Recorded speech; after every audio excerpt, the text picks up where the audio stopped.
Kyrie, is that you? Why are you late for class, son? Why are you late for class? It's love for me now. Shane, we're not coming to my class like that ever again. But whatever it's going to do. All right, everybody should be in their seat. Place it forward.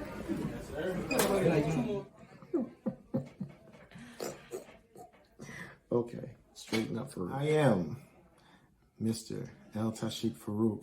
I am a teacher at Friendship Collegiate Academy, and Build is my favorite class. Favorite, yes. Build became my favorite class because it allowed me to be me, who I am.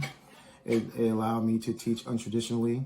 The curriculum allows me to forge and foster relationships with the kids and with the scholars. So, I mean, I adopted them. They call me uncle, they call me dad, they call me mister, they call me by my last name, and they call me friend. So our young scholars, they can sense when you're faking, when you're not genuine.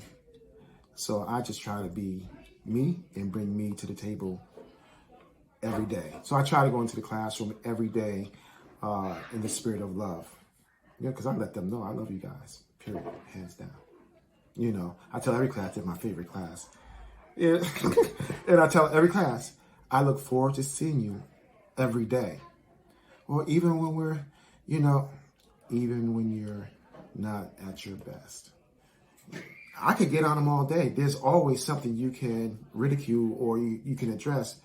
But when you point out the goodness in them on a regular basis, they become accustomed to hearing that about that goodness. And I'm like, hey, you know, we got visitors coming in. Mr. Rick, you don't have to worry about that. We got this. You know, they're from Southeast DC. You know, not too many things make them afraid. Not too many things, you know, put fear in their hearts. So, you know, I try to pull on their courage as often as I can. A couple of those scholars came to me after the last ideal pitch and said, you know, I was very, very uncomfortable. I'm not used to doing this type of stuff.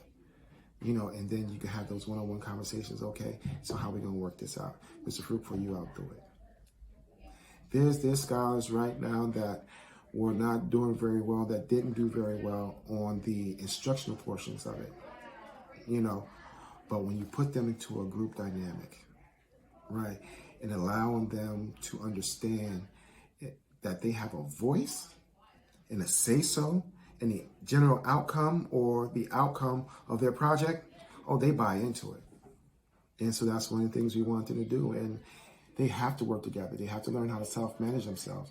You know, they have to use their creativity. They have to be able to have hard dialogues with each other. So one of my main focuses is teaching them how to disagree with each other respectfully. So if you can disagree without cursing and all that kind of stuff, can you imagine when they leave out of here after 4 years, and hopefully it doesn't take 4 years, when they get into disagreement in their own neighborhood, how they use some of those same spark skills or same coping skills that we taught in the classroom. And so you just have to expose them to the other side of the coin, and you have to meet them where they are. And sometimes if that means I have to go to the basketball court with them, you know, talk some trash and, you know, whatever, that's what I do. And I believe that they respect that. And I respect them for embracing it. It's not foolproof, but it works for me. Ask me a question about myself. How old are you? Bam! Difficult gospel question. Wait, what? She asked how old I am. Right? So that's a difficult gospel question. Is she going to Right? answer the question? Am I? You have to give me 4 choices. Yes, maybe. Yes, no, yes. Give me 4. Yes, No, yes. Give me 4 questions. Give me 4 answers. No. She asked me how old I was. Are you 48, 32. Are you under 21? Okay, that's good. 22, 29. That's good. 41. Are you like 60? 39. That's just about.